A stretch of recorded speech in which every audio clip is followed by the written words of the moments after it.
श्री राम जय जय राम।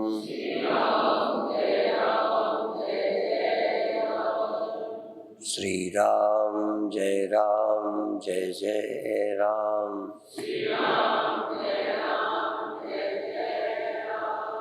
श्री राम जय जय राम। सच्चिदानंद भगवान की, सनातन धर्म की। किसी भी आदत को तोड़ना सबसे कठिन काम है। किसी भी आदत को। कभी कभी बहुत अच्छे आदमी को अपने अच्छे होने के ख्याल के कारण दूसरे की बुराई देखने की आदत पड़ जाती है। कभी कभी किसी व्यसन की आदत पड़ती है, उसके बिना नहीं रह सकते। हमने विद्यार्थी जीवन में एक श्लोक पढ़ा था कि आदत डालनी है तो अच्छी डालनी चाहिए, पर उससे भी मुक्त रहना चाहिए।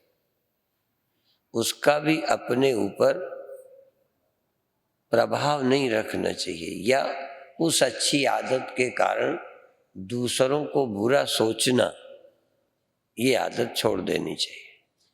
मुझे लगता है कि कुछ लोग अपनी बुरी आदत से दुखी हैं, कुछ अपनी अच्छी आदत के कारण, अच्छे होने के अध्यास के कारण दूसरों को दिन भर बुरा देखते रहते हैं और अपने जीवन को खराब करते हैं। इसलिए कहावत है कि भलाई कर कुएं में फेंक। सबसे कठिन काम है। देखो, कचरा फेंक देना अपने घर का आसान है, पर अपने घर का धन फेंकना कितना कठिन है। तो सबसे ज्यादा आपके पास जो अच्छी आदत है वो भी एक धन है, उसके कारण भी आप दुखी रहते हैं। या यूं समझो, कुछ अच्छाइयों के कारण बुरी आदत पड़ गई है। कुछ अच्छाइयों के कारण। उसमें एक अच्छाई है कि आप अच्छे हो, अच्छा काम करते हो, पर दूसरे को देख नहीं सकते। दूध न पीने वाला किसी को दूध पीता देखे, कोई व्यक्ति एक वक्त खाने वाला 3 वक्त खाते देखे, कोई एक रोटी खाने वाला 2 रोटी खाते देख ले, परेशानी है। तो अपने अंदर यह भी संग्रह नहीं करना चाहिए। जिस दिन यह नहीं जमा करेंगे उस दिन आप मुक्त हो जाएंगे। पर ये संभावना है कि जब आप संग्रह न करेंगे तो बुरा करने लग जाए, क्योंकि बहुत बुराइयों से अच्छा बनने की, अच्छा कहलाने की भूख ने हमें अच्छा बनाया है। इसलिए वो आदमी दिखाता फिरता है। नारद बहुत अच्छे थे। नारद से अच्छा कौन व्यक्ति होगा। काम पर तो ही विजय पाई थी, कोई बुराई की थी क्या। काम पर विजय पा लेना क्या बुराई है। लोग नहीं पा सकते, उन्होंने काम पर विजय पाई और बताते फिर रहे। कई बार आप जो बताते हैं इसका मतलब इसी के लिए आपने पूरी मेहनत की थी। आप धनी होने को बताते हैं, आप विद्वान होने को बताते हैं, नहीं बताएं तो उसमें रस ही नहीं है। जैसे ब्रह्मचर्य में रस नहीं है, रस है ब्रह्मचारी बताने में। ज्ञानी होने में उतनी रुचि नहीं है जितना ज्ञानी सिद्ध करने में। आप ब्रह्म हैं, इसका आनंद नहीं, आनंद है मैं ब्रह्म हूं, तुम समझो। मैं समझूं, इसमें उतना रस नहीं है। मेरे ब्रह्म होने को तुम समझो। कहीं ना कहीं घुमा फिराकर हम एक सुपीरियरिटी कॉम्प्लेक्स निर्मित करते हैं। यदि बुद्धि में कोई ग्रंथि न रहे, इस ग्रंथ का समापन इसी श्लोक से होगा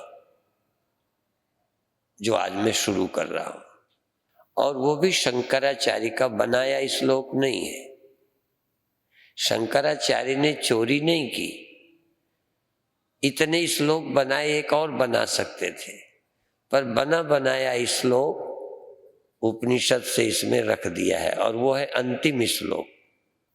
कौन सा? भिद्यते हृदय ग्रंथि छिद्यन्ते सर्व संशया क्षीयन्ते चास्य कर्माणि तस्मिन् दृष्टे परावरे। पर और अपर, परावरे,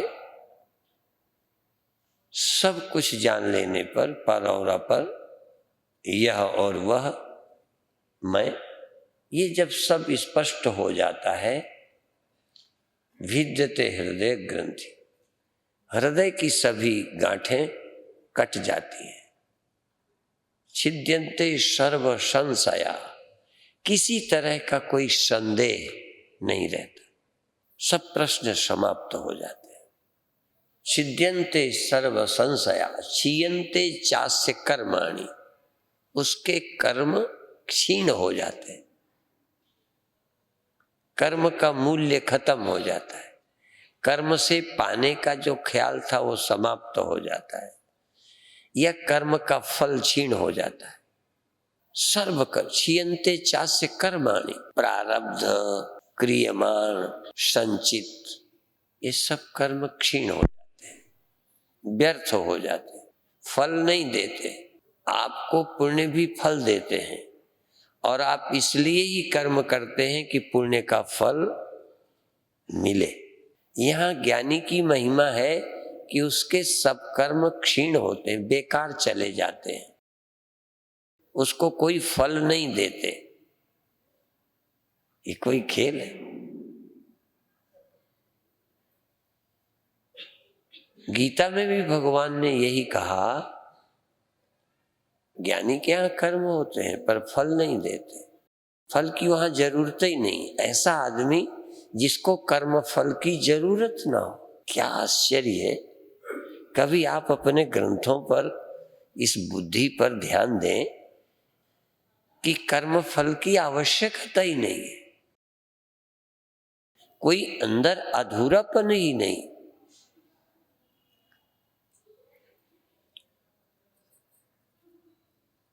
सागर क्या चाहेगा कि नदी मेरे में मिले? सागर क्या चाहेगा वर्षा हो? तालाब सूख जाएंगे वर्षा न हो।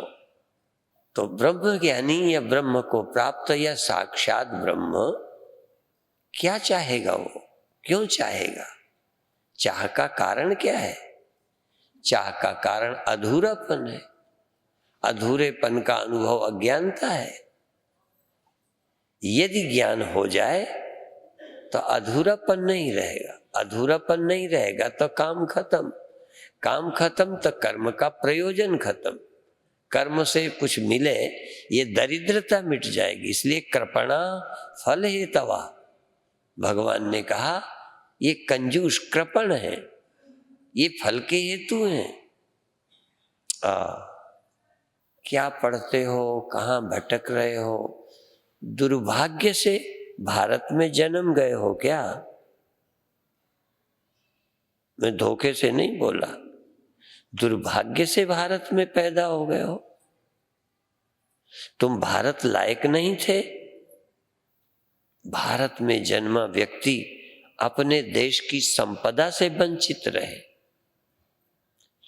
हम गुरुदेव के समय जब रहते थे, संतों से सुना करते थे अमेरिका धन प्रधान है, रूस राजनीति प्रधान है, या अमुक प्रधान है, कोई कुटिलता प्रधान है, ऐसे करके पढ़ते थे। भारत धर्म प्रधान, अध्यात्म प्रधान देश है, सुनते थे।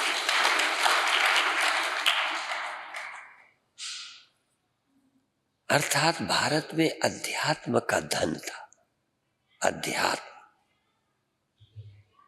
भारत ने अध्यात्म को धन समझा था, धन को धन नहीं समझा, पद को महत्व नहीं दिया, स्वर्ग और इंद्रासन को महत्व नहीं दिया।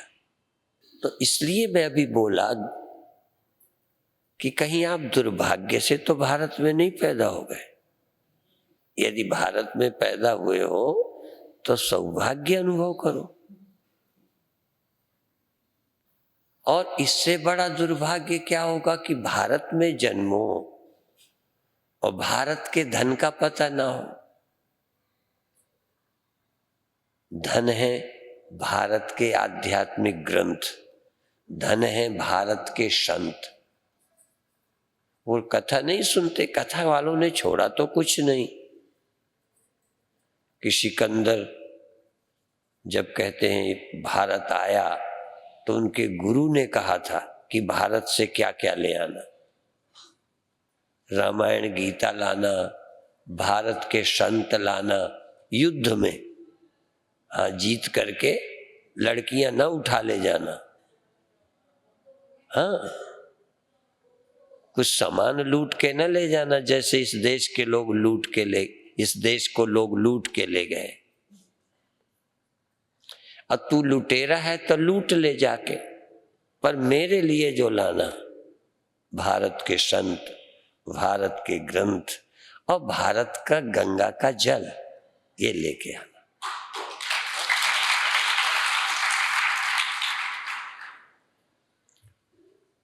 अब देश के अखबारों को, इतने बड़े देश में कोई किसी वेश में यदि पहले रावण था तो आज ना हो, ऐसा नहीं है।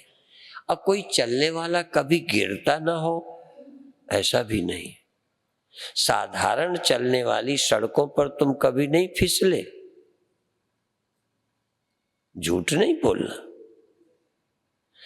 तो जब साधारण आंखों से दिखता है, थोड़ी सी असावधानी में हम गिर जाते हैं, तो इस रास्ते पर चलने वाला भी कोई गिर जाए, ये आश्चर्य की बात नहीं। और गिर जाने वालों की लिस्ट आज निगेटिव अखबार छापने वाले बहुत छापते हैं, पर कोई अच्छा है उसकी खबर रुपया दो तो छापते हैं। ये बहुत इतने बदमाश हैं ये। बुरी खबर तो पैसा देके नहीं रोकते, और अच्छी खबर पैसा देने पर भी जैसे छापने का दिल ही नहीं करता। भारत के पास बहुत कुछ है। भारत के पास आज भी संत हैं, आज भी ग्रंथ हैं। बहुत ग्रंथ जलाए गए पर अभी भी ग्रंथ हैं। मुझे नहीं मालूम कितने जलाए गए, पर लोग बताते हैं कि कितने कितने दिनों तक, महीनों तक वो लाइब्रेरियां जलती रहीं। इतने ग्रंथ थे। और जहां हम बैठकर प्रभु की याद करते थे वो मंदिर गिराए गए। घर नहीं गिराए, मंदिर गिराए, पूजा स्थल गिराए। पर तुम अपने धन को भूल गए, तुम अपने मंदिरों को भूलते जा रहे हो, तुम अपने ग्रंथों को भूलते जा रहे हो, तुम अपने संतों को भूलते जा रहे हो। और दुर्भाग्य से चैनल वाले, इनकी झोली भरो तो ये अच्छी बात छापेंगे, चैनल देंगे, चैनल में आएगा, बुराई फ्री आएगी। ये झुकाव का पता चलता है, ये मानसिकता का पता चलता है कि बुराई क्यों फ्री छापते हो, अच्छाई फ्री क्यों नहीं छापते। तो आप एक तो मानव तन पाया है, भारत में पाया है, और भारत के एक पवित्र तीर्थ हरिद्वार, ये सचमुच हरि के द्वार में ही आ गए हो। अब बहुत दूर नहीं है, हरि द्वार पर आ गए हो, इस बार प्रवेश कर जाओ। तो कल अपन ने प्रारंभ किया है, उसको आगे बढ़ाना है। रूपम दृश्यम शुरू करेंगे। जो दिखाई देता है ये दृश्य है, जो नेत्र से दिखाई देता है। उदाहरण में लोचन नेत्र कह दिया, जो नेत्र से दिखाई देता है वह दृश्य।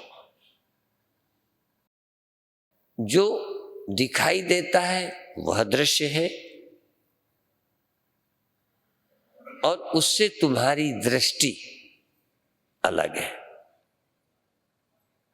पहले इससे पक्का, इसमें शक न रहे। जो तुम्हें दिखाई देता है तुम्हारी आंख से अलग है, भिन्न है। रूपम दृश्यम लोचनम दृक्। आंख उसको देखती है, आंख दृष्टा है। आंख रूप नहीं है, रूप आंख नहीं है। यद्यपि चूंकि आंख से दिखता है रूप वही है जो आंख से दिखे, इसलिए बिना आंख के वो मालूम तो नहीं पड़ेगा, लेकिन फिर भी रूप भिन्न है, आंख भिन्न है। ये सूत्र, ये गणित, ये मेथड, ये ढंग नहीं छोड़ना अंत तक, ब्रह्म के पाने तक, दृष्टा के पहुंचने तक। ये सिद्धांत नहीं छोड़ना, ये प्रक्रिया नहीं छोड़ना। ये दृश्य है, नेत्र दृष्टा है, उसके बिना नेत्र अलग है। पहले शब्द में रूपम दृश्यम लोचनम दृक् तदृश्यम। तदृश्यम माने तद, वह जो नेत्र है, लोचन, वह भी दृश्य है। कैसे दृश्य है? जरूर नेत्र देखे जाते हैं, अब देखने का ढंग बदला। नेत्र दिखता है, वह अगले श्लोकों में बताएंगे, पर याद दिला दूं यही। क्यों, कैसे दिखता है? कम दिखता है, ठीक दिखता है, नहीं दिखता है। ये दिखता है। जब कम दिखने लगता है नेत्र से, तो नेत्र के कम दिखने को भीतर बैठा कोई देखता है, तो नेत्र भी दिखता है। जो चीज दिखती नहीं वो नई हो गई कि पुरानी हो गई, कैसे देखोगे? यदि नेत्र दिखता न होता तो नेत्र की कमजोरी कैसे दिख जाती? नहीं दिखना, कम दिखना, दिखता है। नहीं दिखता हो तो बताना। और जब भी कोई दिखता है तो देखता कोई और है। रूप दिखता है तो नेत्र देखता है, नेत्र दिखता है तो कोई और नेत्र होगा।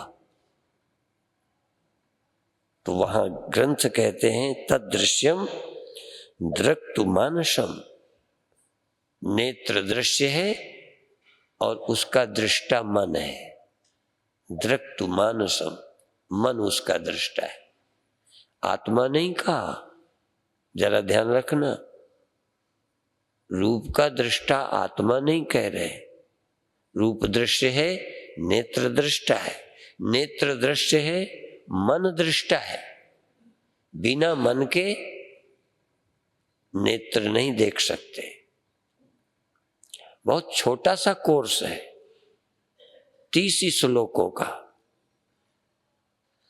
और छोटा सा पाठ है, वह 3-4 बातें हैं। रूपम दृश्यम लोचनम दृक्, लोचनम दृक्, लोचनम दृश्य, मानसम तु दृक्। मन उसका दृष्टा है। और दृश्याधिवृत्तया, और धीवृत्तया अंतःकरण वृत्तियां। बाकी जितनी बुद्धि की वृत्तियां हैं जो वो भी दृश्याधिवृत्तया, दृश्य है। बुद्धि की वृत्तियां भी, आपके ख्याल में, बुद्धि में, सोच में क्या आता है वो भी दृश्य है। नहीं याद नहीं आना, भूल जाना, क्या सोचा क्या नहीं सोचा, आपके अंदर क्या ख्याल उठा जब आपने 10 रुपए कहीं चढ़ाए तो क्यों चढ़ाए। चढ़ाना तो मूर्ख को भी दिखता होगा, एक भी व्यक्ति नहीं जिसको चढ़ाना न दिख जाए, दिख जाता है। पर इसने क्यों चढ़ाया? शर्म से चढ़ाया कि स्वर्ग के लिए चढ़ाया कि प्रेम से चढ़ाया? क्यों चढ़ाया? मन में क्या आया? संकोच से चढ़ाया? एक छोटे से हुए व्यवहार के पीछे बुद्धि की वृत्ति क्या है? वह भी दृश्य है। दृश्या धी वृत्तया, बुद्धि की वृत्तियां, अंतःकरण की वृत्तियां दृश्य हैं। किसकी? साक्षी दृक्, साक्षी जानता है। अंत में दृगेव च तु दृगेव न तु दृश्यते, पर साक्षी केवल देखता है, दिखता नहीं। ये याद रखना, सारे मत मतांतरों की जड़ उखड़ने वाली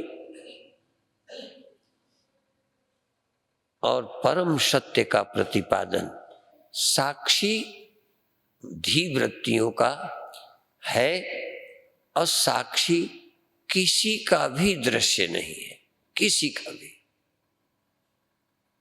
दृष्टा किसी का दृश्य नहीं है, नेत्र दृष्टा भी है, दृश्य भी है। जरा ध्यान, रूप दृश्य है, ये किसी का दृष्टा नहीं है। दीवाल किसी की दृष्टा नहीं है, ये रोशनी किसी की दृष्टा नहीं है। लोग रोशनी दिखाते हैं भगवान की जगह, इससे ज्यादा पाखंड और क्या होगा। पंजाब में कोई ना कोई मूर्ख पैदा हो जाता है जो पंजाब को झुलसाता रहता है, आग लगाता रहता है। एक समय कोई मत पैदा हुआ तो झगड़े हो गए, अब ये रोशनी दिखाने वालों का झगड़ा चल पड़ा। और गड़बड़ तब और होती है जब ऐसे पागलों के अनुयायी होते हैं। अनुयायी हो जाए तो पागलों का एक ताकत होती है, फिर उनके लड़ने की जरूरत पड़ जाती है। रूपम दृश्यम लोचनम दृक्, नेत्र दृष्टा है, लेकिन नेत्र अकेला दृष्टा नहीं, नेत्र भी दृश्य है। वो मन का है। यदि मन ना हो, मन की सत्ता ना हो, तो ये रूप को भी नहीं देखेगा, और आंख ही नहीं होगी, आंख सिद्ध ही नहीं होगी, आंख जागेगी नहीं तो क्या देखेगी। इसलिए रूप दृश्य है, नेत्र दृष्टा है, नेत्र दृश्य है, मन दृष्टा है। और अंतःकरण की सभी वृत्तियां, बुद्धि की वृत्तियां, अहम आदि वृत्तियां भी दृश्य हैं। जो भी उपजता है अंदर वो भी दृश्य है। ये तो बाहर है ना। अंतःकरण बुद्धि की जो भी वृत्तियां पैदा होती हैं वो सब दृश्य हैं, सब। निद्रा भी दृश्य है, जगना भी दृश्य है, दुख सुखादि वृत्तियां भी। धी वृत्तया, मुझे याद आई नहीं आई, याद आई नहीं आई वृत्ति है। धी वृत्तया, बुद्धि की वृत्तियां दृश्य है। दृक् साक्षी, साक्षी वहां दृष्टा है, दृक् है, साक्षी वहां है। चेतन दृष्टा साक्षी देखता है, और वो सिर्फ देखता ही है, दिखता किसी को नहीं। लोग देखने आते हैं कि साक्षी के दर्शन करा दो। साक्षी के दर्शन नहीं, जो सिर्फ देखता है, सिर्फ जानता ही है, जिसके बिना कोई वृत्ति सिद्ध नहीं हो सकती, जिसके बिना जगना, स्मरण, निद्रा ये सावधानी का विषय है, यही है साधना का विषय। हर श्लोक साधना है, हर श्लोक से तुम्हें कुछ बहुत मिलने वाला है। तो लोचनम रूपम दृश्यम लोचनम दृक्, लोचनम दृश्यम मानसम दृक्। और मानस की सभी वृत्तियां, मानसम दृश्यम अंतःकरण दृश्यम धीवृत्तया, दृश्य धीवृत्ति बुद्धि की वृत्तियां दृश्य हैं, दिखाई पड़ती हैं, मालूम होती हैं, पता चलती हैं। देखने के इतने अर्थ हैं, पता चलती हैं, मालूम पड़ती हैं, प्रतीत होती हैं। प्रतीत क्या जड़ को हो जाएंगी? कोई प्रतीति बिना साक्षी के हो जाएगी? कौन ऐसी प्रतीति हो सकती है जो प्रतीति हो जाए और दृष्टा ना हो? इसलिए साक्षी दृष्टा दृगेव, वो केवल दृष्टा है। इनको बता के कि ये दृष्टा भी दृश्य हो जाते हैं, एक ऐसा बताया जो दृष्टा ही है, दृश्य होता ही नहीं। इसलिए स्वामी जी का दृश्य हो जाएगा, किसी योगी का दृश्य हो जाएगा, किसी तपस्वी का दृश्य हो जाएगा, दृष्टा किसी का दृश्य नहीं होगा। दृष्टा को भगवान देख लेंगे। ध्यान रखना, दृष्टा किसी का दृश्य नहीं है ही नहीं। कोई दृष्टा को दृश्य बना ही नहीं सकता, और जो दृश्य बनेगा वो दृश्य हो गया, वो केवल दृष्टा नहीं रहा। क्योंकि कई दृष्टा बताए हैं जो दृश्य भी है। नेत्र दृष्टा भी है पर दृश्य भी है, मन दृष्टा भी है दृश्य भी है। पर चेतन आप, भले यहां आप शब्द आया नहीं, पर खोजो, एक दृष्टा है जो दृश्य नहीं है। यहां न मैं कहा न तुम कहा, खोजो। कोई मजहब में मत बंधना, किसी भाषा में मत बंधना, सावधान रहना, बुद्धि को थोड़ा खुला रखना, किसी मजहबी के चेला मत बनो, किसी शब्द जाल में मत फंसो, किसी के खूंटे में भी बंधना ठीक नहीं है। जब तक बुरी आदत थी तब तक खूंटे में बंधना भी ठीक था। जानवर बांधे भी जाते हैं, बांधना भी चाहिए। जब तक तुम जानवर थे, जिज्ञासु नहीं थे, तुम्हें गुरुओं ने बांधा है और बांधना चाहिए, और बंधने में खुशी से बंधो। क्योंकि नहीं फिर तुम उजारू जानवर, जंगली जानवर हो जाओगे। इसलिए थोड़ा घरेलू हो जाओ, हाँ, ग्राम में पशु हो जाओ, ग्राम में पशु। थोड़ा जरूरत की चीजें खूंटे में बंद कर खाओ, हाँ, खूंटे में बंद कर चलो। जितना लंबी रस्सी वो कर दे उतनी लंबी रस्सी में चलो, जहां वो छोड़ दे तहां छुट्टा चलो। किसान को देखा होगा, 3 तरह से रखता है वो। छोटी रस्सी में घर पर बांधता है, चारा डालता है, वहां रखा नहीं होता, डालता है। फिर एक जगह लंबी रस्सी से वहां चारा डालता नहीं, डला डलाया है वो खेत जमीन पर, सिर्फ रस्सी बांधी, इतने में चरते रहो। और जब और अच्छा खुला हो तो छोड़ भी देता है, बिना रस्सी का छोड़ देता है। तो गुरु भी तुमको ऐसे ही नहीं बांधते, बहुत बुरे नहीं होते गुरु। तुम खूंटे लायक थे इसलिए बांधा था। हाँ, बंधन को बुरा मत मानना। यदि जल्दी तुम रस्सी तोड़ोगे ना तो फिर जेल जाओगे, कानी हौत। रस्सी तोड़नी नहीं, मालिक समझदार है, दया रखता है, तुम्हारी भूख का ख्याल करता है। वो उतनी रस्सी में बांधेगा, तभी छोड़ेगा जिसके तुम लायक होगे। हाँ, पर यदि तुम सचमुच ही जानवर होगे ना तो गुरु की रस्सी भी तोड़ोगे, उसका बंधन भी तुम स्वीकार नहीं करोगे। जो गुरु का बांधा हुआ भी नहीं स्वीकार है, उससे बड़ा कोई जानवर, हाँ, इससे बड़ा क्या होगा कि जो गुरु की भी न माने। क्योंकि भगवान में थोड़ा चालाकी चल जाती है कि भगवान का यही हुक्म था।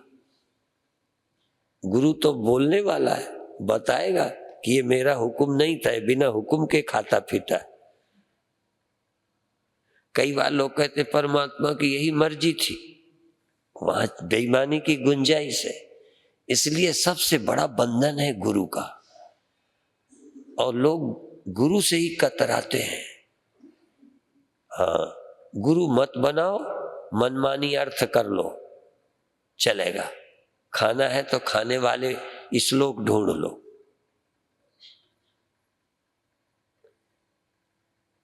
तो गुरु बांधते हैं, पर वो बांधने के लिए नहीं, बिल्कुल मुक्त कर देने के लिए बांधते हैं। बिल्कुल, हमने अपने ऐसे जानवर भी देखे कि बिल्कुल खुला छोड़ देते हैं। कैसा ऐसा जानवर जिससे कोई खतरा न रह गया, कोई नुकसान नहीं करेगा। जिस दिन ये मानस से देवते किए करत न लागी बार, ये मनुष्य को जानवर से मनुष्य। एक मुस्लिम फकीर की बात थी कि गुरु ने पशु से मुझे मानस कीना, पशु से मुझे मनुष्य बना दिया। और यहां गुरुदेव कहते हैं मानस से देवते किए, मनुष्य से देवता कर, और करने में देर भी नहीं लगी। करत न लागी बार, देर नहीं लगती मनुष्य से देवता करते। कोई श्रद्धा हो, अपने मन और इंद्रियों के कहे पे न चले, क्योंकि इनको जो अनुभव होते हैं ना, ये बहुत नीचे के हैं। इंद्रियों से भी अनुभव होते हैं, इंद्रियों से कुछ मालूम पड़ता है, कुछ इनके बिना भी होता है। वहां तक यात्रा चलनी है। और एक ऐसा है वो जो किसी से मालूम नहीं पड़ता, उसी से सब मालूम पड़ता है। एन एदम एन एदम एन इदम सर्वम बीजानाति, एन एदम सर्वम बीजानाति तम केन बीजानियात। उसको तुम किसके द्वारा देखोगे? जो सबको देखता है उसको तुम देखोगे। हो ना पागल? फिर सबको देखता कैसे हो? जो सबको देखता है उसे कोई देखता नहीं है। ये तुम्हारे ग्रंथों में है, किसको कोई नहीं देखता, वही देखता है सबको। ऐसा कौन है जो सबको देखता है, खुद दिखता नहीं? और ऐसे तुम हो, ऐसे तुम हो। तुम का मतलब ये जो बैठा है उससे मैं बात नहीं कर रहा। हाँ, गड़बड़ तो यही है। ये ध्यान रखना कि बैठे हुए शरीर से बात नहीं हो रही, शरीर भी बातचीत के दौरान बैठा है।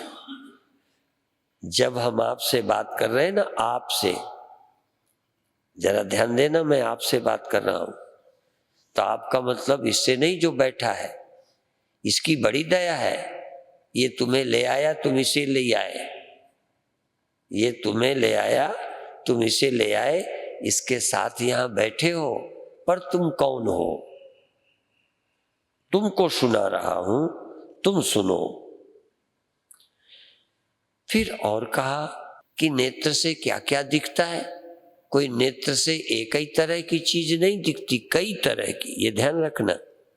नेत्र की क्या पहचान है? जो केवल हरा हरा देखे है? चाहे जैसे जो भी दिखाई देता है सब देखेगा। जरा ध्यान रखना, ये आगे बहुत काम करेगा। नीलम पीतम, नीला पीला, अब इसमें रंग गिनाते तो और बढ़ जाते, इसलिए 2 ही कर दिए। नील और पीत माने कोई भी रंग। कई बार शब्द के अभिप्राय को पकड़ो, ज्यादा लड़ना मत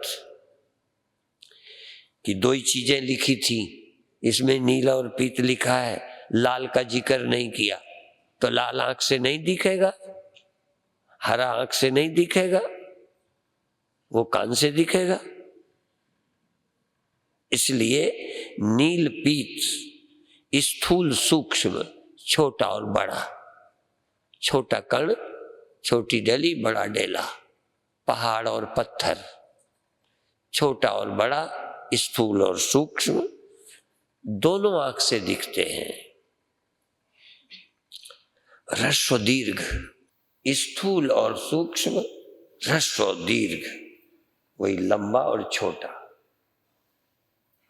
स्थूल जो सूक्ष्म कण, इस तरह से ह्रस्व और दीर्घ भेद, ये सब नेत्र से दिखते हैं। जरा ध्यान रखना, जो नेत्र से दिखते उसमें एक तरह का नहीं दिखता। इसी तरह से और भी नाना विधानि रूपाणी पश्येत लोचन में एकता, अनेक तरह के ये जो रूप हैं, नाना विधानि रूपाणी, अनेक तरह के रूप सब नेत्र से दिखते हैं। इसमें ये नहीं कि जब नेत्र है तो ऐसा क्यों दिखता है, ऐसा क्यों दिखता है, पीला क्यों दिखता है, लाल क्यों दिखता है। दिखता है, नेत्र से ही दिखता है। इसमें किसी संप्रदाय की बात नहीं कही कि हिंदू की आंख से केवल पीला दिखता है, मुसलमान की आंख से हरा दिखता है, ठीक है ना, उनका रंग हरा है, तुम्हारा भगवा है, नहीं। बल्कि हिंदू को हरा और ज्यादा दिखता है, ज्यादा हरा देख के लगता है यही रंग बढ़ता चला जा रहा है, और उनको परेशानी है, हरा तो देखना चाहते हैं, पर लाल दिख जाए तो बड़ा गड़बड़ हो जाता है। ये रंग का बड़ा कमाल है। आजकल ज्योतिषी भी लिखते हैं कौन कलर तुम्हारे लिए ठीक है। हाँ, ज्योतिष के हिसाब से कौन गिनती, कौन संख्या शुभ है और कौन रंग शुभ है आपके लिए। खैर, अपन तो रंग के आगे चल रहे हैं। एक नया ज्योतिष, नया विज्ञान शुरू कर रहे हैं जहां कभी अशुभ नहीं हो सकता। अशुभ की जहां कोई गुंजाइश नहीं है। इस साल मैं नरसिंहगढ़ गया था, तो वहां एक दिन का प्रवचन है, परमात्मा के स्मरण से अमंगल भी मंगल हो जाता है और परमात्मा के विस्मरण से मंगल कार्य भी अमंगल होते हैं। मंगल कार्य माने शादी, शुभ आदि, बड़े अच्छे अच्छे काम मंगल। परमात्मा के विस्मरण से मंगल भी अमंगल होते हैं और परमात्मा के विस्मरण से मंगल भी अमंगल होते हैं। और परमात्मा के स्मरण से मृत्यु जैसा अमंगल, इससे बुरा कोई दिन होगा? बोलो। सबसे अमंगल का दिन है मौत, पर जिसके स्मरण से मृत्यु भी मृत्यु नहीं होती, अमंगल भी मंगल हो जाता है। पर ये भारत कहाँ के खड़ा हो गया? मंगल भवन अमंगल हारी, द्रवहु सो दशरथ अजिर बिहारी। सुबह सुबह याद करके निकलेंगे, सब काम अच्छे होंगे, फिर एक्सीडेंट नहीं होएगा। उसकी याद करके निकलो कि एक्सीडेंट भी एक्सीडेंट नहीं है। उसकी याद करो जहां मृत्यु भी मृत्यु नहीं लगती। ये नहीं कि भगवान की याद के चले हैं तो रास्ते में फिर कहेंगे स्वामी जी वो तो पूजा करके भी निकले थे, आपका भी नाम उस दिन लिया था जब चले गए। हमने कहा अब हम क्या करें, हमारी भी नाक कट गई, क्या करें। तुम किसी की याद करके चलो, तुम मरने वाले हो तो मरोगे ही। अब उसकी याद करके चलो जहां मरते ही नहीं तो मर कैसे जाओगे।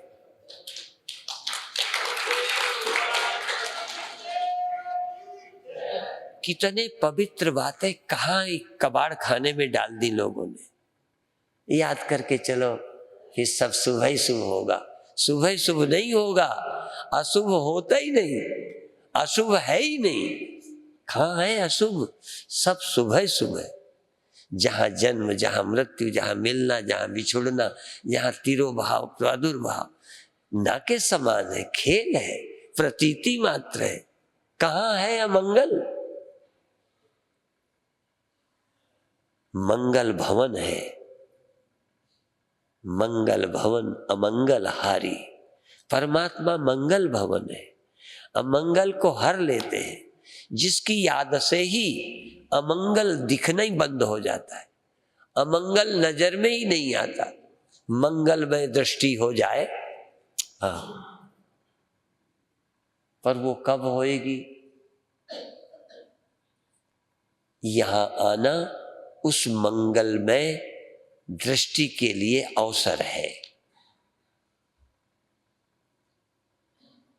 और जब तुम्हें कोई खतरा नजर आए, याद करना कि तुम्हें वो बात याद है, बस सुमिरो,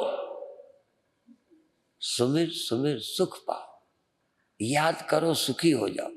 कुछ करके नहीं, हाँ, कुछ करके नहीं, सुमिर करके सुमिरो, बस यही करो। करना ही है तो उसकी याद करो। कौन की, जो जन्म मरण रहित है, जो अकाल पुरुष है, जो निरंकार है, जो सब में है, जो तेरे इस देह मन के पीछे भी, जिसको कोई देखता नहीं। जानते हो वो तो मर नहीं पाता है, नहीं तुमने उसकी इतनी उपेक्षा की है। किसकी, हाँ उसकी, कि वो आत्महत्या कर लेता। थोड़ा पति का आदर न मिले आत्महत्या कर लेता है, पत्नी को प्यार न मिले आत्महत्या कर लेती है, कोई मन का न मिले तो उसकी हत्या लोग कर देते हैं। कई पतियों ने पत्नी की हत्या कर दी, कई बाप ने बेटों की कर दी। भगवान आत्महत्या कर लेता, अभी तक इतनी उपेक्षा दुनिया में किसी की नहीं हुई जितनी भगवान की हुई है। और जैसे गुरु की फोटो लेके कई चेले ठगे ना, ऐसे ही भगवान के मंदिर बना के भी लोगों ने धंधा करा। भगवान तो बहुत ज्ञानी है, नहीं तो आत्महत्या कर लेता हो। बुरा नहीं मानो, इतना धोखा दिया लोगों ने भगवान को, पर भगवान कहता है मेरे को क्या दोगे, तुम ही धोखे में मर रहे हो, मेरा क्या बिगाड़ोगे। बिगड़ा तो तुम्हारा ही, तुमने मुझे सचमुच याद नहीं किया तो सचमुच तुम दुख से छूटे नहीं। एक चुटकुला याद आ गया। एक परिवार में साधु पहुंच गया। अब कई साधुओं को काम धंधा है ही नहीं, तो कोई एक बार नमस्कार कर ले, पैर छू ले तो पहुंच जाते हैं। ये तारने नहीं पहुंचते, तारने तो कोई कोई पहुंचते हैं, ये जहां पहुंचते हैं मतलब के लिए पहुंच जाते। तब उस घर डटे रहे। अब महंगाई का समय था, लाइन पे लगाओ आटा मिले, कहीं तेल, बड़ी समस्या। अब बाबा जी डटे। अब पहले तो बना बना के प्रेम से खिलाते रहे, इज्जत का सवाल रहता है, नहीं भाव तब भी क्या करें वो। जब देखा बाबा जी जाते ही नहीं, तो पति पत्नी कहते क्या करें, कहाँ से लाएं। तो पति पत्नी ने सलाह की कि तुम कुछ कहना बाजार से ले आओ। मैं कहूँगा कहाँ से ले आऊँ, फिर मैं डांटूंगा, फिर तुम कुछ बोलना, फिर मैं मारूंगा, तो तुम रोना। सलाह कर ली। अब दोनों शुरुआत की, बातें बढ़ाते गए, लड़ते गए, झगड़ते गए। तो क्या है, मैं कहाँ से ले आऊँ, मेरे पैसे नहीं है, ये है, लाइन लगना पड़ता है। तो इस तरह से थोड़ी देर लड़ते रहे। तो महात्मा जी ने देखा, वो रोने लगे, मारपीट हो गई। महात्मा ने सोचा अब यहाँ रहना ठीक नहीं, सो धीरे से खिसके। अब बाहर तक तो गए, पर फिर सोचते हैं कि लड़ते घर को छोड़ जाना ये भी तो ठीक नहीं है, तो अब मैं क्या करूं। थोड़ी देर दुविधा में खड़े रहे कि देखते हैं वातावरण ठीक है कि नहीं है। तो थोड़ी देर में पति कहता है, मैंने तो दिखावा में मारा था, डांटा था, तू तो सचमुच रोने लगी। तो कहती है, मैं भी तो दिखाने में ही रो रही हूँ, सचमुच थोड़ा रो रही हूँ। तो इतने में महात्मा फिर लौट आए, कह मैं भी सचमुच नहीं गया, मैं भी दिखाने के लिए ही गया। तो जैसे तुम दिखाने के लिए भजन करते हो ना, दिखाने के लिए भगवान की याद करते हो, दिखाने के मंदिर बनाते हो, दिखाने के लिए पाठ पूजा करते हो, दिखाने की बातें करते हो, तो दुख भी दिखाने को ही जाते हैं। सचमुच न दुख गए, न चिंता गई, न भय, न मौत। कहाँ चले गए ये? सचमुच तो उसी के जाएंगे जो सचमुच स्मरण करेगा। सचमुच याद करो भगवान क्या है। अभी तो भगवान ही का पता नहीं, याद क्या करोगे। सुनते हो सब जगह, सुनते हो ऐसा वैसा। कई साकार वाले साकार में फंस गए, कई साकार का विरोध करके निराकार की बातें करते हैं। मिला मिला खाक नहीं। कौन निराकार वाला है जो कह दे मुझे मिल गया है? निराकार वालों की पूछता हूं, वेदांतियों की नहीं। निराकार वाले आके, एक भी आदमी मुझे आवे जो अपनी आत्मा से भिन्न भगवान को निराकार मानता है, उसे मिला हो तो मैं उसका चेला बनूंगा। सबको चुनौती दे दी। आत्मा से भिन्न निराकार चेतन तुम्हें दिखेगा कैसे? आत्मा से भिन्न है, निराकार है, चेतन है, तुम उसे दृश्य कैसे बनाओगे? और निराकार चेतन यदि कोई है जो दृश्य नहीं है, तो तेरे सिवा और होगा कौन? पर अभी तर्क से प्रभावित हो रहे हो। तुम ही ब्रह्म हो, तुम ही चैतन्य हो जो किसी के दृश्य नहीं हो, तुम ही सबको जानते हो। ये अभी भ्रम टूटे नहीं है। ये टूट जाए तो तुम यहां से जब जाओगे ना, तुम्हें एक तो या तो सब ब्रह्म ही ब्रह्म लगेंगे, और या तो फिर ज्यादा लगेंगे कि ये बेवकूफ लोग हैं, इन्हें आता जाता कुछ नहीं। तुम्हें किसी नए गुरु की तलाश नहीं करनी पड़ेगी, ये ध्यान रखना। इस सत्य को सुनने के बाद किसी गुरु की आवश्यकता नहीं है। तुम तो यहां से निकलते रोड वालों की बात मानने लगते हो। कोई ये कहता है, ये टीवी वाले कोई ज्ञान का खंडन करते हैं। अब टीवी में आ गए तो भगवान से भी जैसे बड़े हो गए। टीवी में आ जाने से क्या होता है? बिजनेसमैन तो टीवी में आने में क्या देर लगती है। अब व्यापारी के पास पैसा होता है, चाहे जहां आ जाए, अखबार में आ जाए चाहे टीवी में आ जाए, पैसा इकट्ठा करे आ जाए टीवी में, तो क्या हो गया? समझने की कोशिश करो। नीलम पीतम स्थूलम सूक्ष्म ह्रस्व दीर्घादि भेदता, इसके भेद से अनेक रंग का अनेक रूप, अनेक आकार और ह्रस्व दीर्घ है। नाना विधानी रूपाणी पश्चेत लोचन में कदा। अनेक तरह से एक ही इन्हीं आंखों से दिखता है। इन्हीं आंखों से ये जो दिखता है उसका भी जिक्र किया है। छूट गए हैं तो उसके साथ जोड़ लो। फिर याद करना, नीला पीला का मतलब क्या है? इसी तरह छोटा बड़ा, इसका मतलब जो मंझोला है वो उसके अंदर समा गया। हाँ, इतना ध्यान रखना। वकालत बात को काटने में न करना, बात को समझने में लगाना। सारी ताकत इस सच्चाई को समझने में लगाना। अपनी बुद्धि मेरी बात या ग्रंथ की बात को कतरने में, काटने में न लगाना। इसलिए कुछ चूहे की बुद्धि के लोग होते हैं जो कतरते ही हैं, हजारों के कपड़े खराब कर जाते हैं। तुम्हारी बुद्धि चूहा बुद्धि भी है, इसीलिए लोग कहते हैं ये गणेश जो है ना, गणेश चूहे पर बैठता है। जो स्वामी है ना, वो कतरने वाली बुद्धि के ऊपर बैठ जाता है। तुम कतरने वाली बुद्धि के पीछे भागे फिर रहे हो। चूहे की सवारी की है ना गणेश ने। तुम भी ये कतरने वाली, तर्क करने वाली, किसी काम का तुम्हें नहीं रखा, इस बुद्धि का भरोसा करते हो। इस पर जो सवारी करता है वो गणेश है। और गणेश इतने बड़े, चूहा इतना सा। ये इतनी सी बुद्धि इतने बड़े आत्मा ब्रह्म को गुमराह किए बैठी है। इसलिए इस पर सवारी करो, तब बात बनेगी। लोग कहते हैं हिंदू के कैसे देवता है? चूहा, गणेश इतने बड़े। खैर, इस समय में धर्म की विशेषता नहीं बताने बैठा, वेदांत की विशेषता समझाने बैठा हूं। पश्येत लोचनम, ये जितना अनेक तरह के रूप आदि हैं वो एक नेत्र से ही दिखते हैं। पश्येत लोचनम, एकम लोचन, एक नेत्र से ही दिखते हैं। आप कहोगे एक नेत्र का मतलब एक बंद करके ना, केवल नेत्र से ही। नेत्र तो बहुत है, दो दो तो है ही है, कितने हैं? पर जब ये दिखते नेत्र से ही हैं, केवल नेत्र से ही दिखते हैं, हाथ से नहीं। जरा ध्यान रखना, हाथ से दीवार टटोल सकते हो।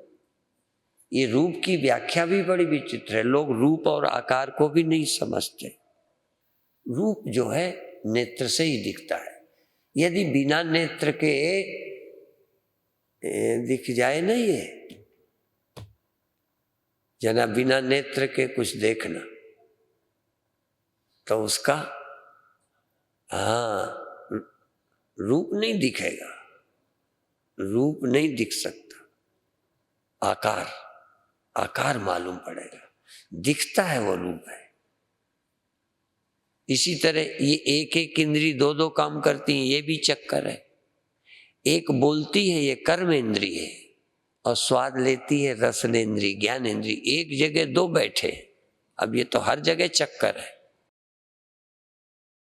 तुम ये भी नहीं भेद जानते वाणी क्या है, रसना क्या है।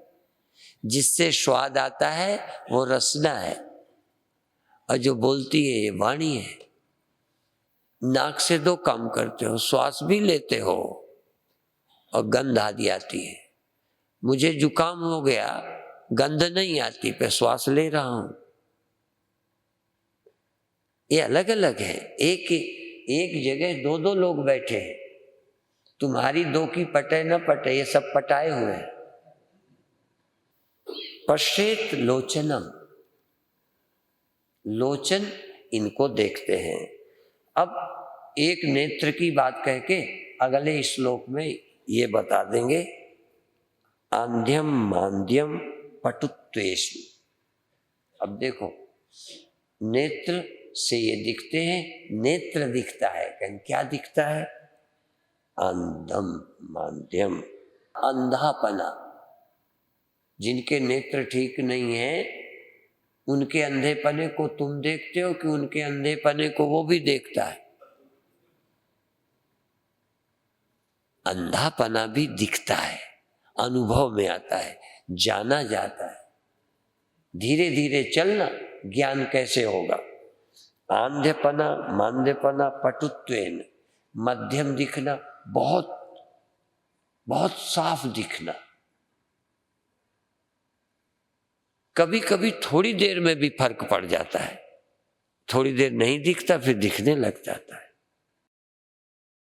तो नेत्र दिखाई पड़ते हैं। नेत्रों के धर्मों का देखने वाला मन है या अंदर है। संकल्प एन मनः श्रोत, ये मन के संकल्प से, मन से नेत्र के ये भेद देखे जाते हैं। इसी तरह से क्या समझो, श्रोत्र भी समझ लो और त्वचा भी समझ लो, अन्य इंद्रियां भी समझ लो। नेत्र से ऐसे ही कान से, श्रोत्र से भी सुनाई देता है, कम सुनाई देता है। नेत्र कान भी दृश्य है, नेत्र दृश्य नहीं, कान भी दृश्य है। और कान के शब्द दृश्य हैं। श्रोत्र ये श्रोता है, ये दृष्टा है। कान भी शब्द को जानता है, कान से जाना जाता है इसलिए, और कान भी जाना जाता है, बहरापना कम दिख, इसलिए एक नेत्र के द्वारा क्लियर करके उसके साथ जोड़ दिया श्रोत्र भी, त्वचा आदि भी। ग्रंथ बढ़ाना नहीं है, इसलिए आदि करके उस लाइन वाले सब तुम जोड़ लो। नेत्र, कान, त्वग आदि माने नासिका भी।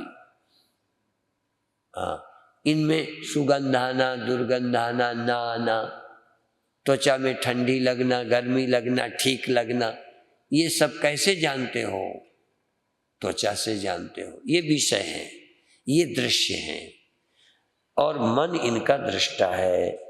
संकल्पये मन श्रोत्रम त्वगादौ योज्यतामिदम्। इनको तुम इसी तरह समझ लो। नेत्र से सब बताया कि नेत्र दृष्टा है, नेत्र दृश्य है, मन दृश्य है, मन दृष्टा, मन दृष्टा, मन दृश्य है। न सुनना ये कान की कमी है कि मन की है? हो सकता है मन की भी कभी हो, पर कान की कमी से भी नहीं सुनाई देता। तो कान की कमी को मन की क्यों मानना? मेरा मन एकाग्र था पर नहीं सुनाई देता। मेरे मन बहुत जागरूक हूं लेकिन नहीं दिखाई देता। तो ना दिखाई देना नेत्र का धर्म है कि मन का है? न सुनाई पड़ना और ज्यादा सुनाई पड़ना कान का। मन पे नहीं ले जाओ। हाँ, ये बहुत जरूरी होगा, नहीं तो आगे गड़बड़ा जाओगे। यदि ये तुम भूल गए तो वेदांत नहीं समझोगे, जबकि ये बहुत आसान है। जब नहीं दिखाई पड़े ना, तब कहना आंखें कमजोर हो गई हैं। भीतर रहने वाला मन अभी वैसा ही है, वो गड़बड़ाया नहीं। ये नेत्र का धर्म है। जैसे रूप आदि को नेत्र में आरोपित मत करो, नेत्र के धर्म को मन पर आरोपित मत करो, ऐसे ही आगे बहुत बढ़िया मजा आएगा। मन के धर्म को साक्षी में आरोपित मत करो, पर तुम करोगे, मानोगे नहीं।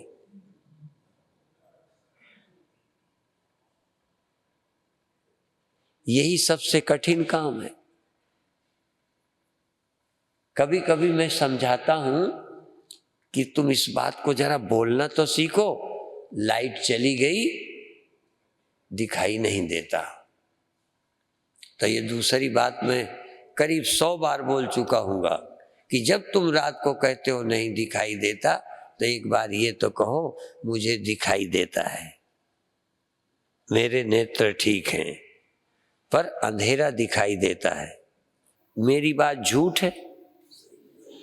अंधेरे में वस्तु दिखाई नहीं देती, लेकिन अंधेरा दिखाई देता है। जिसके नेत्र न होंगे उसे भी अंधेरा दिखाई पड़ेगा। बोलो, वो ये नहीं कह सकता अंधेरा है कि नहीं है। तुम दावे से कह सकते हो कि अंधेरा है, वो नहीं कह सकता अंधेरा है। इसलिए अंधे को अंधेरा नहीं दिखता। इसी तर्क के आधार पर आगे हम तुमको ज्ञानी बताएंगे। आधार तो यही होगा, पर तुम सांसारिक बुद्धि वाले हो, व्यवहारिक बुद्धि वाले हो, स्थूल बुद्धि वाले हो, इसलिए तुम मेरी बात नहीं मानोगे और कहोगे इससे क्या फायदा। यदि अंधेरे में भी दिखता है तो जो लोग चीजें देखना चाह रहे थे, उन मूर्खों को, जो वस्तु लोलुप लोग हैं, वो नेत्र की महत्ता को नहीं समझ रहे कि नेत्र मेरा अंधेरे में भी ठीक है, और अंधेरे में बल्कि पहले से ज्यादा ठीक है। कभी कभी उजेले में आंखें बिगड़ती भी हैं, ज्यादा उजेले से बिगड़ जाती हैं, इसलिए अंधेरे में आंखें ठीक रहती हैं। मेरी आंखें बिगड़ी नहीं अंधेरा होने से, नहीं सुबह डॉक्टर के पास जाना पड़ेगा। रात को अंधेरा कर दूं तो आपको दिखाई नहीं देता, तो सुबह उठकर कहां जाओगे? डॉक्टर के पास। बोलो बोलो, जाओगे कि नहीं? नहीं जाओगे? अभी नहीं समझे तो फिर बता दूं। अंधेरे में तुम्हें दिखाई नहीं पड़ा, लाइट चली गई, तो मेरी दृष्टि से आंख खराब नहीं हुई। भाई जो लोग कहते हैं मुझे दिखता नहीं, तो सुबह हॉस्पिटल भेजेंगे हम, तो आप नहीं जाओगे। क्यों नहीं जाओगे? कहोगे अंधेरे के कारण नहीं दिखता था। अंधेरा दिखता था, चीज नहीं दिखती थी। इसी तरह नींद में आपको जगत नहीं दिखता। नींद में आपको जगत नहीं दिखता, आप नहीं होते। ये समझना, नींद में जगत नहीं दिखता, अज्ञान में जगत नहीं दिखता कि अज्ञान भी नहीं दिखता। विस्मृति में पदार्थों की स्मृति नहीं आती, पर विस्मृति तुम्हें मालूम पड़ती है कि नहीं?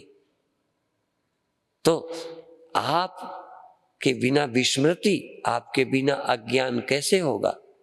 आज अभी अभी कोई ब्रह्मलीन स्वामी अखंडानंद जी वृंदावन वालों की बात बता रहा था कोई, कि वो पूज्य मेरे गुरुदेव स्वामी अखंडानंद जी के पास गए इसलिए नहीं कि छोटे थे, ब्रह्मज्ञानी कहीं चले जाते हैं। और कभी कभी चावल जैसे टटोला जाता है, क्योंकि उम्र बहुत थी, प्रसिद्ध मेरे गुरुदेव भी हो गए थे, पढ़े बहुत नहीं थे। दोनों में बड़ी विशेषता है। स्वामी अखंडानंद वृंदावन वाले बहुत विद्वान, और मेरे गुरुदेव बिल्कुल अनपढ़े। वो गए, सहज पूछा, कहते हैं अखंडानंद जी टटोलने के लिए कहते हैं कि मैं तो अज्ञानी हूं, मुझे कुछ ज्ञान दो, कुछ मुझे समझाओ। तो गुरुदेव ने क्या कहा कि अज्ञान का तुम्हें पता है कि नहीं? अज्ञान का ज्ञान तुम्हें है कि नहीं? अब इस तर्क में तुम्हें जान नहीं आएगी, तुम्हें मजे नहीं आएंगे, ये हमें आता है इसका मजा। जो साक्षी के अनुभव में है उसको ये पता चलता है ज्ञान और अज्ञान और मैं कौन। असल में जो बहिरंग बुद्धि के हैं उन्हें लगता है इसके क्या फायदा कि मैं अज्ञान का भी साक्षी हूं, इससे हमें क्या मिला। तो तुम इस तरह से सोचते हो कि अंधेरे में नहीं दिखता तो हमें आंख का क्या फायदा। कहें तुम्हें आंख का फायदा है, सवेरे दिखेगा, और जिनकी आंख नहीं है उसको भी रात नहीं दिखता। दोनों में क्या फर्क है? असल में आत्मा होने का क्या फायदा है, और मैं ज्ञान अज्ञान दोनों में हूं, इसका क्या फायदा है? ये फायदा आज धीरे धीरे समझ आएगा कि इसका ये फायदा है कि तुम जरा देर को भी समाप्त नहीं होते, जरा देर को भी तुम्हारा अभाव नहीं होता। यदि ये विज्ञान हो जाए कि मेरा अभाव होता ही नहीं, किसी समय, किसी जगह, किसी अवस्था में मेरा अभाव नहीं होता, ये समझना कोई आसान है? इसी को तो समझना है। तो अभी आप सुन रहे हैं कि ये सब इंद्रियों से जो कुछ दिखता है, ये इंद्रियां भी मन के द्वारा मालूम पड़ती हैं। सब इंद्रियां, जैसे नेत्र तैसे कान, तैसे त्वचा, तैसे नासिका, ये सब ज्ञान, इंद्रिय ज्ञान, इंद्रियों से विषय ज्ञान, और अंत में मन की संवेदनाएं। मन की सभी संवेदनाएं, और अंत में अब फिर आ गए काम, संकल्प, संदेह, श्रद्धा अश्रद्धा, धृति तरे। कामः संकल्प संदेहो, श्रद्धा अश्रद्धे, धृति तरे। ह्री धी भी ऋतेव मादीन भासेते कथा एकधा चिति, एकधा चिति। कामः, मन में काम। जैसे ये बता दिया ना, कम दिखना, ज्यादा दिखना, कम सुनना, ऐसे ही आपके मन में जो आप जानते हो वही बता रहे हैं, जिससे तुम घबराते हो वही तो बता रहे हैं, जो तुम्हारे साथ रोज होता है वही बता रहे हैं। एक बात वर बताएंगे जो होते हुए तुम्हारे ख्याल में नहीं है, बस। कभी कभी तो ऐसा लगेगा खोदा पहाड़ निकली चुईया, कभी ऐसा लगेगा। कभी और कभी लगेगा किया तो कुछ भी नहीं, मिल इतना गया। अभी तक पहाड़ खोदते रहे, चुईया भी नहीं निकली, हमें पता है। पहाड़ तो खोदे, चुईया भी नहीं निकली, और आप खोदोगे कुछ नहीं, थोड़ी सी बात, मेहनत जरा सी, थोड़ा सा दिमाग लगाया, वो मिल गया जो किसी किसी को मुश्किल से मिलता है, वो मिल जाएगा। सावधान बन रहो, सावधान। अब बिल्कुल बाहर नहीं, थोड़ा अंदर। इसलिए यहां शुरू करें, कामः संकल्प संदेहो। काम आता है, इच्छाएं होती हैं, नहीं होती? बोलो, तुम्हें पता है कि मेरे कहने से, इसीलिए कोई गड़बड़ ना हो जाए, इसलिए तुम्हारे को पता है, वो देखी गई, जानी गई है। जैसे संसार देखा जाना गया है, ये है। इंद्रियां देखी गई, जानी गई, ये है। मन भी देखा गया, जाना गया, वो है, और उनमें कुछ बातें हैं, वही समझो। काम है, संकल्प है, संदेह है, किसमें? मन में। श्रद्धा है, अश्रद्धा है, धृति, धृति है, लज्जा है, और धैर्य है, धृति, और भय है। ये भय होता है कि नहीं? हाँ, आप तो आए इसी के लिए कि भय होता है, क्रोध होता है, काम होता है। अब यहाँ क्रोध का जिक्र नहीं किया, हाँ, काम का जिक्र कर दिया। संकल्प, संदेह, श्रद्धा, श्रद्धा, धैर्य, ह्री, और भय, और लज्जा, ये सब होते हैं। और भाषित एकधा चिति, और एक चिति को मालूम पड़ते हैं, ये आंख को नहीं मालूम पड़ते। आंख के द्वारा तुमको हुए ये मामला अलग है। जरा तुम आंखें बंद करके कान में रुई लगा के एकांत होकर थोड़ी देर देखना, तुम्हारे मन में कुछ उठता है कि नहीं? कुछ नहीं मन में आएगा। जरा देखना कहाँ गया, क्या हुआ, क्या याद आई। स्मृति देखो, विस्मृति देखो, इच्छा देखो, काम देखो, भय देखो, डर देखो, वो होता है। अंत में एक बात कहे ना, ये किस में होते हैं? मन में, मेरे ख्याल बुद्धि में होते हैं। जैसे दिखता है आंख में, कम दिखने लगा आंख में, कहो तो आसान है, सुनाई देता है, आजकल कमजोर हो रहे। देखो, ऐसे भीतर को डरो मत। तुम डरते हो, दूसरे को बताने में भी डरते हो, छिपाते हो। ऐसा लगता है कि ये फिर ब्लैकमेल करेगा, यदि इसे बता देंगे तो ब्लैकमेल करेगा। क्या उसके घर में ये सब नहीं होता क्या? काहे डरते हो? पर मन में डर आता है, भय, चिंता आती है, ये सब होते हैं। भाषित एकधा चिति, ये एक ही चिति में, ये सब एक ही साक्षी में, एक ही चिति में होते हैं, अर्थात एक ही चित्त के सामने होते हैं। आप असल में ध्यान ही नहीं देते, क्योंकि तुम्हारे भीतर हुए तो मुझे तो पता नहीं, मेरे भीतर हुए तो तुम्हें पता नहीं, तो किसको पता चला? एक चित्त जो तुम्हारे अंदर है, तुमको पता चला। उस चिति में जागृत हो जाओ, उस चिति में सावधान हो जाओ कि तुम्हें दिखते हैं। तो तुम कौन हो? जैसे यहां आपने अपने को आंख मान लिया था, चलो हो गया, इंद्रियां छोड़ गए, मन मान लिया था। अब वो दृष्टा कौन है?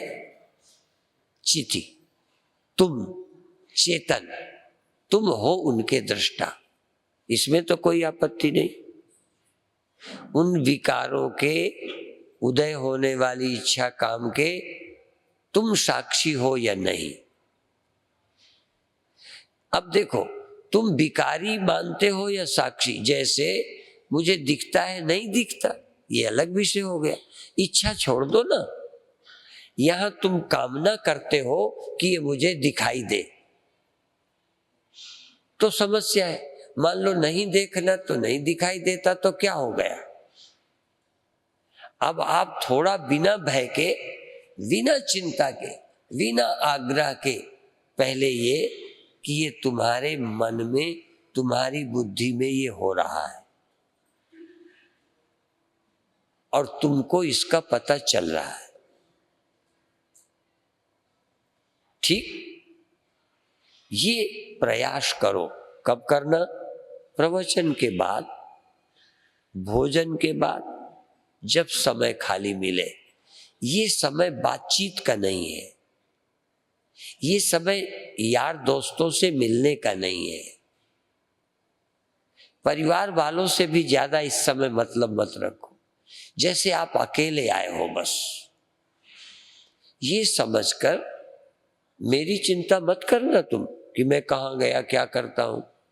मैं काम निबेड़ के घूमता हूं, बात समझ गए? मैं जो समझना समझ लिया। मैं कहाँ बैठूं, क्या करूं, आप मेरी चिंता, मेरे को मत देखना।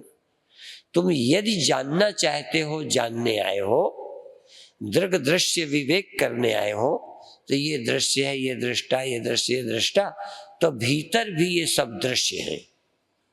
मन में उठने वाले काम आदि, ये जो है शर्म है, भय है, ये मन में उठते हैं, ये तुम्हारे दृश्य हैं। इसमें किसी को संदेह? ये तुम्हारे दृश्य हैं, तुम इनके दृष्टा हो।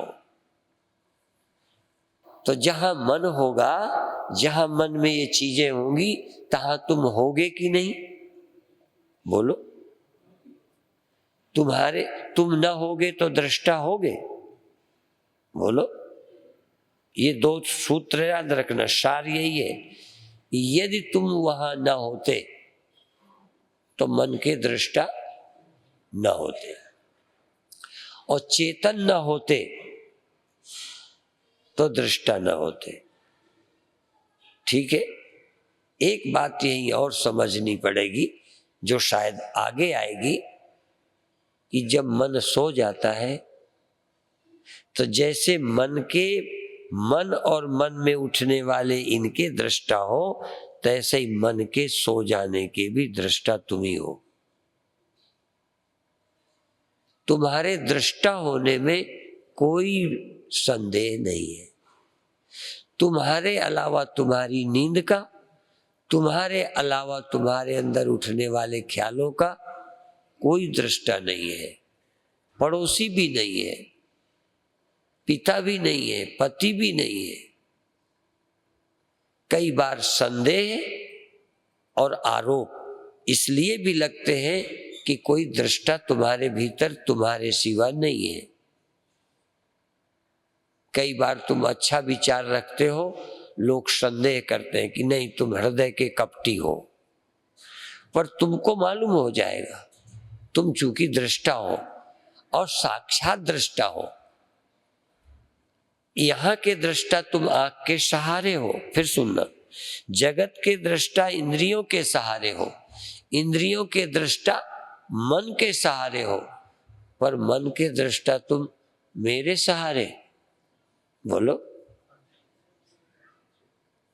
मन के दृष्टा तुम किसी के बिना सहारे हो, इसलिए तुम साक्षात प्रकाशते हो, साक्षी हो। तुम ये सोचो ही मत कि मेरे अंदर कोई और दृष्टा है। वो दृष्टा तुम हो। ना हो तो बताना। जब तुम्हारा ध्यान लगता है, नहीं लगता, हम तुमसे पूछते हैं कैसा लगा। पता तुम्हें है, हाँ, ये हो सकता है कि ध्यान लगने का तुम ये पूछना चाहते हो, वो मैं डिफिनेशन बता सकता हूं, तुम्हें नहीं मालूम, पर क्या हुआ तुम्हें पता है। आप ये पूछ सकते हो कि मुझे ऐसा हुआ, क्या इसी को ध्यान कहते हैं? ये अनुभव हुए, क्या इसे ध्यान कहते हैं? पर अनुभव जो हुए उनका ज्ञान तुम्हें होगा, वो मुझे नहीं होगा। अब एक बात है जो यही कह दूं, जैसे नेत्र रूप से अलग था, शब्द से कान अलग था, इंद्रियों से मन अलग था, ऐसे ही मन से साक्षी भिन्न है। मन से मन का दृष्टा भिन्न है, अर्थात दृष्टा मन नहीं है, मन दृष्टा नहीं है। ये ध्यान रखो, यही सूत्र है। तुम मन हो, मन हो, मन हो, जैसे अभी तक कहते थे मैं आंख हूं, ठीक है, तो आंख छोड़ दी कि नहीं? जब अंदर गए आंखें छोड़ के गए कि लेके गए? जब नींद में गए तो मन को खो दिया। तुम इनके बिना रहते हो। जैसे मोटे तौर पर एक ईंटे को अभी गीली मिट्टी का ईंटा बनाया, अब और आगे ईंटा नहीं है, ईंटा मिटा दिया तो मिट्टी बच गई। यदि ईंटा मिट्टी 100% एक है, देखो एकता का अर्थ समझना है। यदि मिट्टी को हम ईंटा कहें और ईंटा को मिट्टी कहें तो ईंटा अब नहीं है, मिट्टी है। इसलिए हम ईंटे को ईंटा कहेंगे, मिट्टी नहीं कहेंगे। मिट्टी को मिट्टी कहेंगे, ईंटा नहीं कहेंगे। पहले ये समझना होगा। जब तक ये क्लियर नहीं होगा आगे आप गड़बड़ी में पड़ जाओगे। इसलिए जो जाना गया वो मन है। मन के शब्द धर्म है, जैसे इंद्रियों के 3 धर्म, अच्छी होना, मध्यम होना, निकृष्ट होना, इसी तरह से मन के धर्मों का तुम्हें ज्ञान है। तुम मन के बिना हो सकते हो। मन सदा नहीं रहता, एक जैसा नहीं रहता। आपका तो एक जैसा रहता है, बोलो। और जो मन को जानता है, जैसे ये पुस्तक आप देख रहे हो, ठीक है, इसमें कोई शक तो नहीं। अच्छा, अब आप किसे देख रहे हो? देखा ना, क्या बदल गया? पहले किताब थी, अब माला, और अब मेरा हाथ। दृश्य बदला कि दृष्टि है? दृश्य बदला, दृष्टा नहीं बदला। तीनों का दृष्टा, माला का, पुस्तक का, हाथ का, तीनों का दृष्टा एक नेत्र है, ठीक है। अनेक विषय, अनेक इंद्रियां, सुनने का, देखने का, छूने का, सूंघने का, ये 5, इनका दृष्टा अकेला मन। और मन कई तरह का कि एक तरह का? बोलो। सुबह से शाम तक मन बिल्कुल एक तरह। ये जो मन बदलता है उसका दृष्टा कौन? अच्छा, कौन सी स्थिति, कौन तरह के मन के तुम दृष्टा नहीं हो? ये तो आप क्या चाहते हो? सभी तरह का मन तुम्हें न दिखे। यदि मैं किताब दिखाऊं तो दिखे और माला दिखाऊं तो न दिखे, बोलो। आंख का क्या सबूत है? आपकी आंख ठीक है कि माला दिखाऊं तो, और हाथ दिखाऊं तो, और पंजा दिखाऊं तो, और मुट्ठी दिखाऊं तो? इसमें आंख होने में कोई गड़बड़ हो गई? तो जैसा मन है वैसा ही दिखे। यदि मन दुखी है तो सुखी दिखना चाहिए। बोलो, दुखी मन हो तो दुखी ही दिखना चाहिए ना, और सुखी मन हो तो उसमें यदि तुमने सुखी मन को सुखी देखा, दुखी मन को दुखी देखा, तो तुम खराब हो गए। तुमने मन को दुखी देखा या अपने को देख लिया दुखी? अब देखो, मन को दुखी देखना था कि अपने को? जो नर दुख में दुख नहीं माने, सुख सने और भय नहीं जाके, कंचन माटी माने। जो नर दुख में दुख नहीं माने, दुख तो दिखेगा। यदि मन है, मन में दुख आया तो आपने जाना चूक कहां है, तुम मन हो या दृष्टा हो।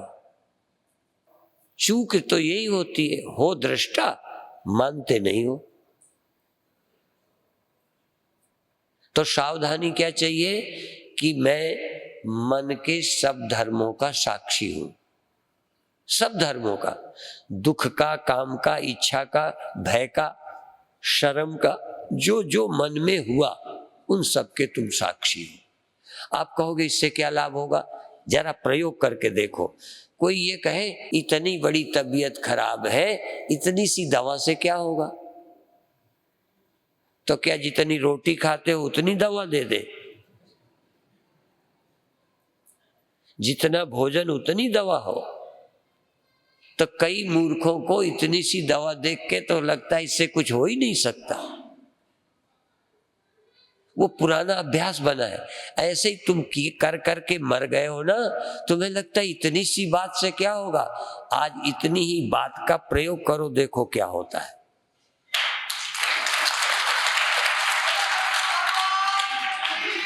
प्रयोग करना, मन में कुछ भी उठे, तुम इतना ही कि हाँ ये उठा, ये मन है, मेरा मन है नहीं, मन है, मन है, विचार उठा और तुमको दिखा। चूंकि तुम हो वहां, तुम्हें दिखा, तुम मौजूद हो। जैसे कोई चोरी कर रहा है, तुम मौजूद हो, तो तुमने देख लिया तो कौन सा पाप किया? और कोई दान दे रहा है, तुमने देखा तो तुमने कौन सा पुण्य किया? कह दो कि मैंने पुण्य नहीं किया, तो कर रहा था, मैं वहां बैठा था, ये चोरी कर रहा था, मैंने देखा जरूर है, देखा जरूर है, दिखा है, झूठ नहीं बोलना। पर ये देखना तुमने की है या कर रहा है कोई? मन में ये विचार उठा है या तुम्हारी चाह है? ये तुम्हारी इच्छा है, तुम करता हो या तुम साक्षी हो? इस निर्णय से बहुत बड़ी क्रांति हो जाएगी, केवल इस निर्णय से। अभी इतना ही कहकर छुट्टी करेंगे और आप कुछ देर मन को जानना। तुम दुनिया में लगे रहते हो ना, मन को तरफ ध्यान ही नहीं, तुम मन की तरफ ध्यान दो और फिर मैं की तरफ दो। मन की तरफ और मैं की तरफ। मैं कौन हूं? ये तो निश्चित है कि मन को मैं जानता हूं। ये नहीं कह सकते कि स्वामी जी आप जान रहे थे, ये नहीं कहते भगवान जी जान रहे थे। यदि ये कहते हो तो ये आपका धारणा है, ये आपकी कल्पना है। भगवान रहे उसका हम विरोध नहीं करते, गुरु जी महान है, हम उनका खंडन नहीं करते। पर जब मन कुछ हो रहा होगा तो उसके साक्षी तुम हो कि गुरु जी। झूठ नहीं बोलना। और तुम साक्षी ना हो तो गुरु जी को पता चलेगा मन तुम्हारा, तुम्हारे मन को कुछ हुआ गुरु जी को पता चलेगा, तुम्हें तो कोई तकलीफ ही नहीं। दोनों हाथ लड्डू हैं। यदि मन पता न चले तो भी बहुत अच्छा, और पता चल जाए तो गर्व से कहो कि मेरे बिना तेरा कुछ भी छिपा रह नहीं सकता, मैं सब जानता हूं तेरी पोल पट्टी, मेरे से छिपके दिखा दे। तभी तो कहते हैं हाँ, चींटी के पग नूपुर बाजे सो भी साहेब सुनता है। तुम कितना चालाकी से मन कुछ सोचे, तुम्हें पता चल जाएगा कि यहां मैंने नाटक किया है। यहाँ मैंने छिपाया, यहाँ पर्दा डाला। उस मन को तुम मैं मत कहो, मन को थोड़ी देर मैं मत समझो, उस मन के तुम दृष्टा हो ये समझो। बस ये सूत्र इस सभा का है, दूसरी सभा तक ये सूत्र आपके ख्याल में आते रहना चाहिए। ये कसौटी लेके कसते रहो कि तुम मन हो या दृष्टा हो, इससे आपका काम बनेगा। बाकी चर्चा फिर करेंगे। ओम शांति शांति शांति।